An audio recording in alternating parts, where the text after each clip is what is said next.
Spiced cherry jam is kind of a fun recipe because you've got the mix of the springtime cherry flavor with the fall flavors of cloves and cinnamon, and so it just makes this really fun, imaginative jam.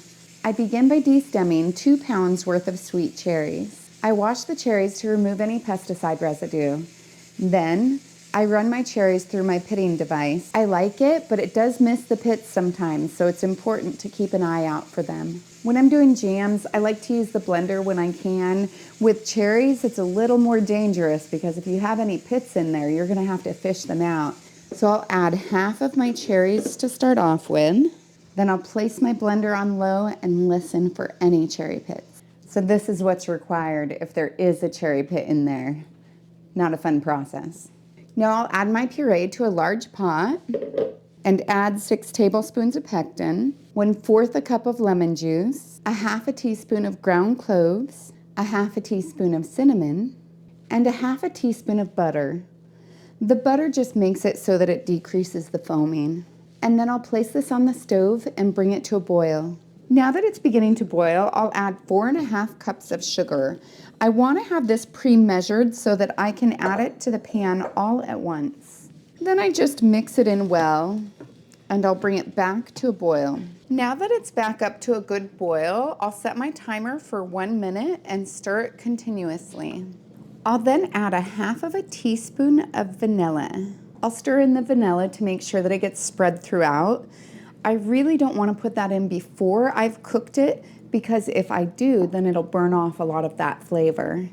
I fill up my half-pint jars up to 1/4 of an inch of headspace, which is the space from the top of the food to the top of the jar. You can smell all of those lovely spices in here.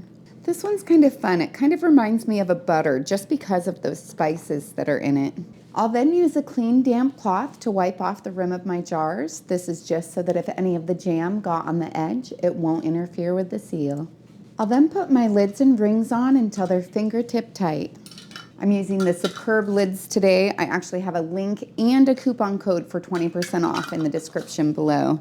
I really like these because they have this super spongy blue seal to them and a corrosive resistant 5 coats, I believe, on there, which is important to me because I keep my stuff in the root cellar and so I have to worry about it rusting out. I'll process these in the boiling water bath for 10 minutes if I'm at sea level. I'm at 1,200 feet, so I'll go for 15, but I won't start my timer until after it starts to boil.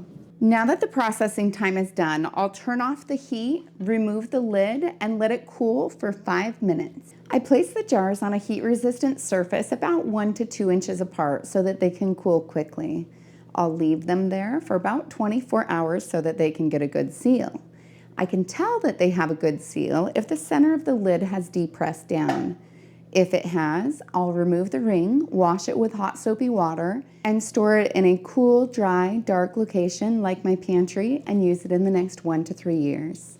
If for some reason it didn't seal, then I would place it in my refrigerator and use it right away. So just a little bit of jam for taste testing.